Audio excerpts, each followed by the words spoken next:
لوگوں کا بھی ماننا تھا کہ اس میں خلیفہ بننے کی صلاحیت نہیں ہے، جبکہ یزید ہر حال میں امام حسین رضی اللہ تعالی عنہ سے بیعت لینا چاہتا تھا، کیونکہ امام حسین نبی کریم صلی اللہ علیہ وآلہ وسلم کے نواسے تھے، اور امام حسین رضی اللہ تعالی عنہ کی بیعت کے بعد اس کی خلافت مستحکم ہو سکتی تھی، جبکہ امام حسین رضی اللہ تعالی عنہ اسے نااہل سمجھتے تھے اور اس کے خلاف عروج کرنا فرض عین سمجھتے تھے۔ کوفہ والوں پر بھروسہ کرتے ہوئے حضرت امام حسین رضی اللہ تعالی عنہ پہلے مدینہ سے مکہ روانہ ہوئے اور وہاں اپنے اہل بیت جانثار اور ساتھیوں کے ساتھ کوفہ روانہ ہوئے۔ جب یزید کو خبر ملی تو اس نے عبید اللہ ابن زیاد، جو کہ ایک ظالم شخص تھا، اسے کوفہ کا گورنر مقرر کر دیا اور اسے حکم دیا کہ امام حسین ابن علی کوفہ پہنچنے کی کوشش کریں تو راستے میں ہی انہیں روک دیا جائے۔ ابن زیاد نے ایک لشکر روانہ کیا اور امام حسین اور ان کے ساتھیوں کو وہیں روک دیا۔ 3 محرم کو عمر بن سعد 4000 فوج لے کر کربلا پہنچا۔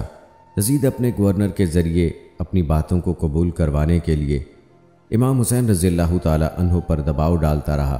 جب امام حسین نے یزید کی شرائط کو نہیں مانا تو آخر کار دشمنوں نے نہر فرات پر فوج کا پہرا لگا دیا۔ 7 محرم کے بعد حضرت امام حسین رضی اللہ تعالی عنہ اور آپ کے تمام جانثار اور اہل بیت کو پیاسا رہنے پر مجبور کر دیا گیا۔ آپ کو نہر فرات سے پانی لینے کی اجازت نہیں تھی۔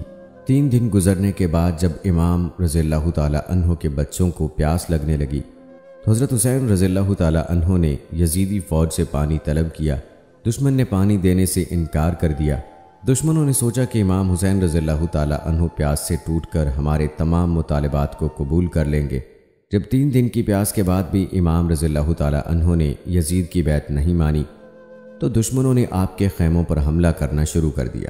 امام حسین رضی اللہ تعالی عنہ نے 1 رات کی مہلت طلب کی۔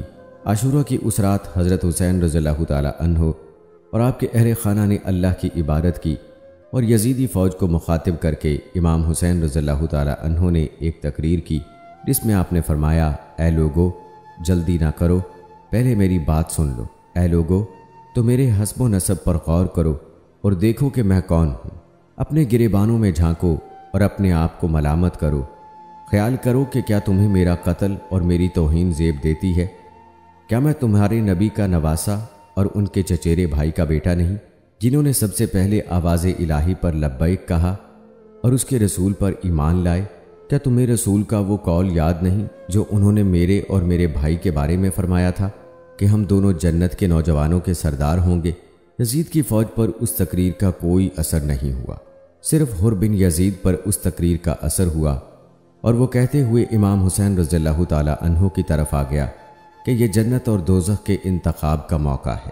عاشورہ کے دن تک آپ کے تمام بیٹوں اور بھائیوں کو میدان کربلا میں شہید کیا گیا، جن میں علی اکبر، عباس اور علی اصغر شامل ہیں۔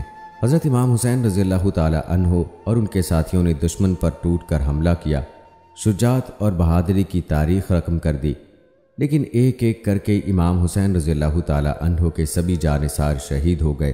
آخر میں حضرت امام حسین رضی اللہ تعالی عنہ کو بھی دشمنوں نے چاروں طرف سے گھیر لیا، لیکن ان میں سے کوئی بھی امام حسین رضی اللہ تعالی عنہ کو قتل کرنے کا گناہ اپنے سر نہیں لینا چاہتا تھا، اور آخر کار شمر ذی الجوشن کے اکسانے پر زرعت بن شریک نے یہ بدبختی مول لی اور حضرت حسین رضی اللہ تعالی عنہ کے ہاتھ اور گردن پر تلوار سے وار کیا۔ سنان بن انس نے تیر چلایا، جس کے بعد امام حسین رضی اللہ تعالی عنہ گر گئے۔ ان کے گرنے پر شمر آگے بڑھا۔ اس ملعون نے امام حسین رضی اللہ تعالی عنہ کا سر پیچھے کی طرف سے کاٹ کر تن سے جدا کر دیا۔ عبید اللہ ابن زیاد کے حکم پر امام حسین رضی اللہ تعالی عنہ کا سر الگ کر کے جسم کو گھوڑے کے ٹاپوں پر روندا گیا۔ اس کے بعد تمام شہداء اہل بیت کے سر کو نیزوں کی نوک پر رکھ کر ابن زیاد کے دربار میں لایا گیا، اور اس کے بعد آپ کے سر مبارک کو یزید کے دربار میں پہنچایا گیا۔ جب یزید نے امام حسین رضی اللہ تعالی عنہ کے سر کو دیکھا تو اس پر چھڑیاں پھیرنے لگا اور کہا، ہمارے خلاف اٹھنے والے سروں کا یہی انجام ہوتا ہے۔ اس منظر کو دیکھ کر امام حسین رضی اللہ تعالی عنہ کی بہن بی بی زینب کا دل تڑپ اٹھا۔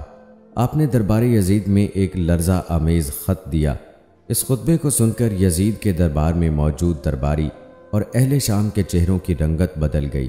دوستو، واقعہ کربلا کا بغور مطالعہ کرنے سے ہمیں یہ معلوم ہوتا ہے کہ یزید نے امام حسین رضی اللہ تعالی عنہ کو آپ کے خاندان اور آپ کے اصحاب کو بے دردی سے شہید کر کے خود کو فاتح اور خلیفہ برحق ثابت کرنے کی جو کوشش کی وہ اس کوشش میں ناکام ہوا، الٹا اس کی کوشش وقت کی جیت اس کے لیے رسوائی کا ذریعہ بنی، کیونکہ امام حسین رضی اللہ تعالیٰ عنہ شہید ہو کر بھی لوگوں کے دلوں پر حق و صداقت کا عظیم مینار بن کر راج کر رہے ہیں، جبکہ یزید بظاہر جنگ جیت کر بھی ازلی ذلت اور رسوائی اور نجاست کی علامت بن کر رہ گیا۔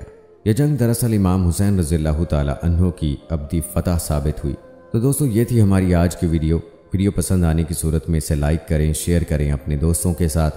مجھے اگلی ویڈیو تک